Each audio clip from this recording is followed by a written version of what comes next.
Eagle 6 in the track. Roger. Viper 1 bombs away. 1's going to climb high above 20. You're south. Eagle 6 radar contact. Eagle 6 is visual. And it goes left.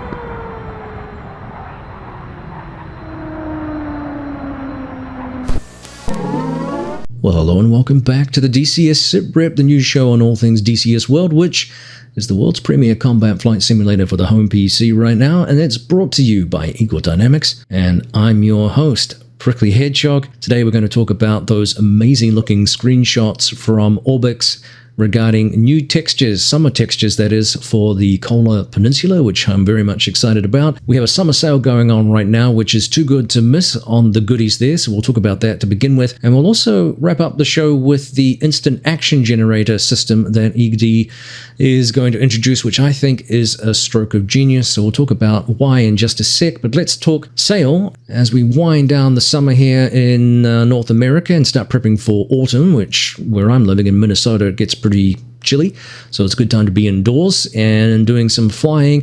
ED has launched, of course, this end of summer sale, and it features items with up to 50% off and savings, so it's a good time to pick up some bits and pieces for those indoor flying activities that we all enjoy at this time of the year.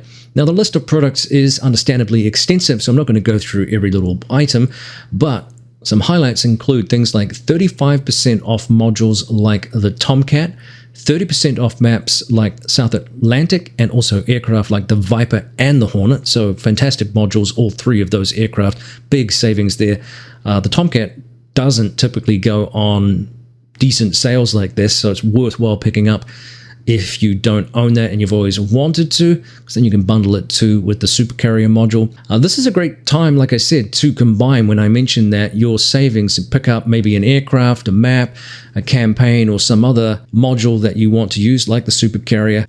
They've even got the A10C2 tank killer at 50% off right now. So I'm honestly not entirely sure if ED is being just massively generous or the sales department lost their collective minds, but that aircraft alone is well worth picking up given the number of campaigns that are available to it. Plus, it's a deep study aircraft, pretty complex, that'll keep you entertained or frustrated for hours as you get your head around that. So simply put, you'd be foolish not to take advantage of the sale right now that ED is offering, especially with maps like Iraq coming as well, and more portions of Afghanistan set to be injected into the game shortly. Aircraft like the A10C2 are perfect for that environment, not to mention the helicopters we have, like the Apache, for example, which saw action over there, and for that matter, even the Kiowa. So the Kiowa is not on sale, but nonetheless worth thinking about with regards to what you want to do in the near future. So as I always say, gather ye aircraft while ye may, but that also may include ye maps and ye other modules.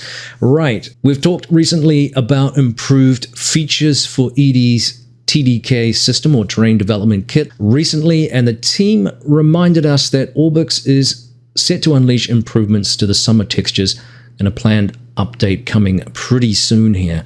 Now, according to the ED blurb from this week's newsletter, the next DCS update contains superb new summer textures for the DCS Kola map. So far, all summer textures have been replaced with more refined images. And if these images are anything to go by, well, it's going to be pretty exciting stuff. So the textures are now being generated, they say, using custom scripts that use multiple sources, including satellite imagery as well as aerial photography. And it's been cool talking to some of the developers about how they went about that. Furthermore, the upcoming updates include the Kusamo Airport and the Ivalo Airport, with various towns and cities added around the new airfields, so that helps flesh them out. They've also talked here about the colors at Severomorsk 3 Naval Air Base.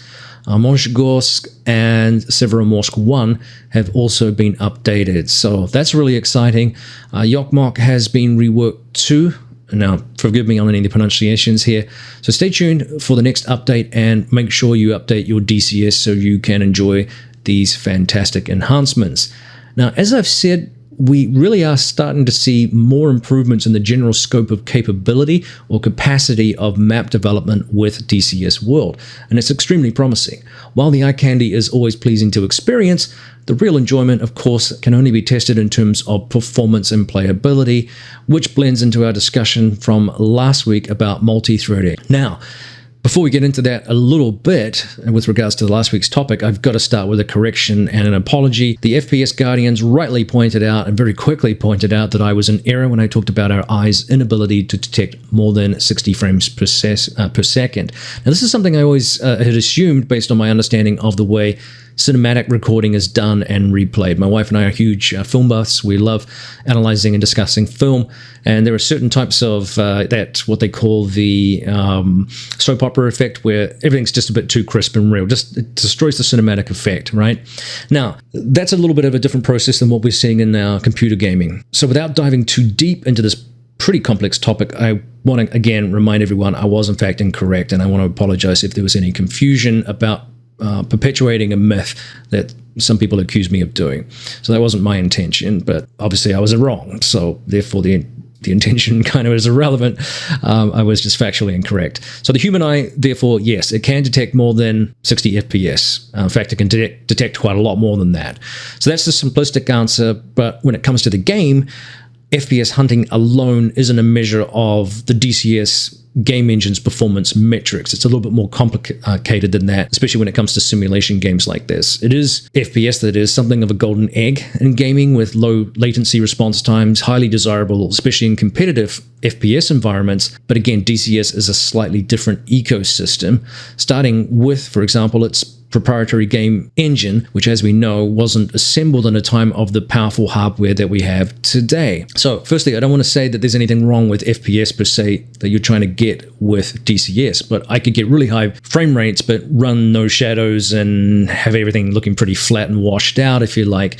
That alone doesn't mean I'm getting the true experience of what I want from a flight simulation experience in a rich world. Right?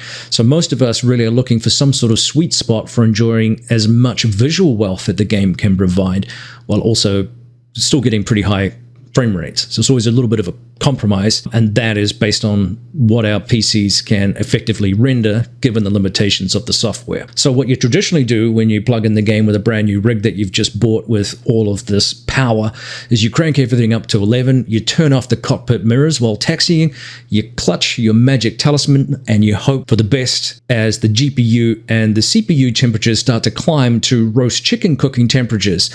Somehow you find that your high-end PC seems disappointingly pedestrian when it comes to running a game which celebrated 15 years recently in business. You start to wonder whether or not your old rig was really better, and you start questioning then, what the fuck is ED doing, and how do I fix this while picking at a pan of brownies which are also cooking on the latent heat on top of the computer while the game is running in the background, and I'm surfing the damn internet looking for answers on how to get more. Tweaking is going to be required, and a measure of experimentation depending on your particular rig's configuration, how you've set it up, in yada yada yada. Imagine you have an inverted triangle between your legs. Suddenly you're down the rabbit hole. Now, there was some confusion in my coverage of the multi-threading components already introduced in the game last week, and the dropping of the single threading the game's engine was primarily built around. So my interpretation of this has always been based on my watching, reading, and listening to a lot of Eagle Dynamics information over a very long period of time, that there was still some unlocking of multi-threading capabilities to be introduced to free up resources across the cores. That's how I interpreted that. ED didn't exactly state that in the last week's newsletter, but remember that back in March, ED was also talking about their efforts to introduce GPU optimization as well. So what I'm expecting here, based on the history, is some more comprehensive explanation from ED as it plans to roll out this multi-threading version of the game, which drops the single-threading version, which the multi-threading they're saying is much more stable and is going to produce more performance enhancements. Like I said before, if they have unlocked portions of multi-threading and unlocked this capacity for the game to not be tied into the single threading, as we've kind of discussed, then what we should get for most of us is some sort of performance boost. We'll have to wait and see what they talk about with the upcoming update and how this affects the game in the very near future. I hope that we generally get a boost. This is going to vary again, though, for some people. Results can really vary. Not everyone has benefited from this multi-threading system. No ailerons, run it only. Don't move the stick sideways. Alright, nice. Now let's do it to the other side. Roger. Now, as we move away from the eye candy topic, let's talk a little bit about another critical aspect of the game, and that is replayability, something the majority of solo players are hoping to have enhanced with the arrival of the dynamic campaign, which is still somewhere in that work in progress state right now. Now, we do have a fairly decent number of missions, instant action events, and a big swag of linear campaigns for most of the aircraft in the game, some more than others, and some of which are extremely well done, I must say. And unfortunately, though, even those can become a little stale after a fashion. So this is a weakness with the game that the dynamic campaign will hopefully fix. One weakness, too, is that when you get a new aircraft, it often comes with limited mission sets or even a lack of comprehensive training guides, which limits what can be done with that particular aircraft. It kind of destroys a little bit some of the playability and increases the learning curve too, potentially, depending again on how it's been introduced to the game. This is also true particularly of newer maps, and I think one map in particular, which was introduced without a whole lot of periphery missions or anything, was South Atlantic, and that really did penalize, I think, that map outside of the expectation that people had for it, which didn't quite live up, I think, to the full expectations that the developers had hoped to introduce. So that's a different topic, but again, you get the idea that sometimes these new maps come with very little extra to help you enjoy. You have to sort of set up your own scenarios, although you could peruse the user files after a few weeks as a solution for those disinclined to spend time assembling their own missions. But generally speaking, you're sort of required to create your own or find some workarounds to at least do something other than the, sometimes a very finite number of missions available to enjoy that map or enjoy that aircraft. ED has come up with a solution that they are currently working on what they call a new instant action generator, or IAG, that will replace the existing fast mission generator. So I think this will be a great remedy, therefore, to this problem of stale content. They go on to say that the IAG is designed to be user-friendly and allow you to easily and quickly set up simple air-to-air and air-to-ground missions without having to use the mission editor.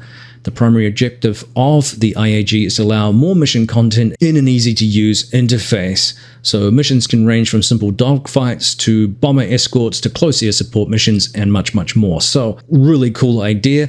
They go on to say finally here that the IAG allows you to choose your aircraft map and mission type, hostile forces, and then tune the mission generation with more detailed variables. It's designed to work equally well across all eras of combat aviation and DCS, and work with all aircraft and maps, and it's going to be a free update to DCS. Again, very, very positive news for those of us with limited time, or those of us who are not overly familiar with the mission editor system, which of course takes time to learn and potentially can take many hours to polish maybe a more complex mission, let alone certainly a full campaign. Now, I'm really eager to see this in action. Again, as I said in the introduction, I think this is a stroke of genius by the ED team to plug that gap in the replayability factor in the game.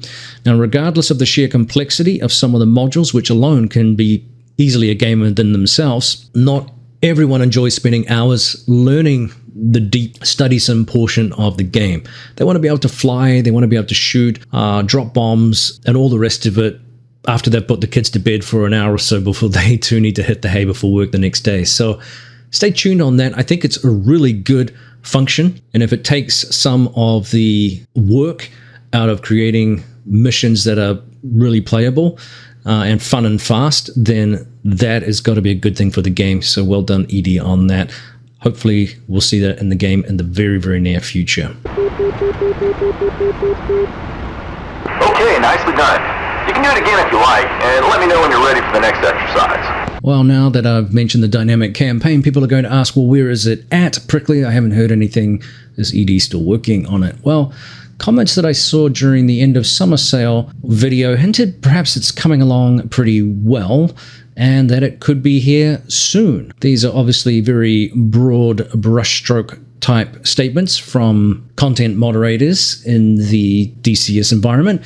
Yeah, I think the implementation of a stable form of multi-threading and customer feedback on that, and also the aforementioned things like the GPU optimization, are all going to be part of this expanding performance package, which is likely needed for the dynamic campaign to run properly. Now, we've discussed this in the past many times, and I actually do have a prior video titled actually why we don't have a dynamic campaign in DCS World yet, and that is where I tackle some of the reasons for that in a lot more detail. One of those things I think is the complexity of having a lot of full fidelity modules packed together, which would slow a lot of computers down, and this is all in relation to scalability as well. So it's a pretty interesting topic, and I'll refer you to that video so I don't go down that rabbit hole again. But yeah, really interesting stuff. And sadly, I think we're still waiting for some other, as I said, performance package updates before this thing is going to kick off. How quickly that occurs after the implementation of some of these changes is anyone's guess. Now, while we talk about things that we're all waiting for in the game, another prime module actually out there in the ether that we're waiting for is the MiG-29 Fulcrum, which remember was teased earlier in the year. So historically, at least, modules revealed at the beginning of a given year are usually announced as early access at the end of that year, or it flows through to Q1 of the following, barring any hiccups or disasters.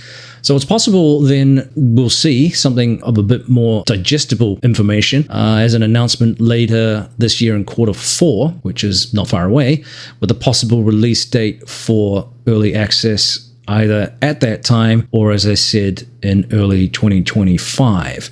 Now, the Fulcrum will satiate naturally a very glaring gap in the more modern Red Force stables that we just don't have. But we also, in fairness, have a swag of projects in release proximity. One of those was the LA-7 by Octopus G, which is the World War II Russian fighter. We're also waiting for updates on the progress of the Corsair, which also fits into that category of World War II birds. That was looking tantalizingly close earlier this year, late last year. And we also are waiting fresh information on a range of other projects, such as the Eurofighter, which Heapler said they would talk about in a little bit more tangible terms, at least, after they had released the Phantom 4, because they're working still pretty heavily on that in terms of fixes, tweaks, improvements, so on and so forth, post-release, which is to be expected. So that will still be their priority right now. So we may not see much news on that until perhaps sometime next year, maybe late this year, depending on where they're at with things. And we also have aircraft like the A7 all the way through to the AI version of the A6, which is also a Heapler product. So there's a lot of projects out there that are sort of simmering away, and I don't have a lot of information to push forward. I'll update on those projects as soon as information comes to hand that is worth passing on. But for now, we'll keep, I guess, chewing our nails as 2024 starts to draw to a natural conclusion, and whether or not we will see information on the Hellcat, and of course that rather delightful looking Fulcrum. And of course we've also got the Iraq map as well, and more, as I said before, injections to the Afghanistan map. So there's a lot going on. Well, that's going to do it with the major news update for this week's DCS SITREP. Once again, thanks for tuning in. Thanks for all the subscriptions last week too. Man, that was a huge boost to the channel. Really does help. So do subscribe if you are a regular channel viewer, but you just haven't gotten around to hitting that button.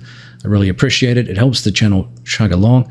And I appreciate all the comments too and the feedback, including the corrections last week. Thanks to the FPS Guardians. And that'll make do for this week's SITREP. We'll see you next week. This is Prickly Hedgehog out. Carry on flying. We'll see you next time. Cheers.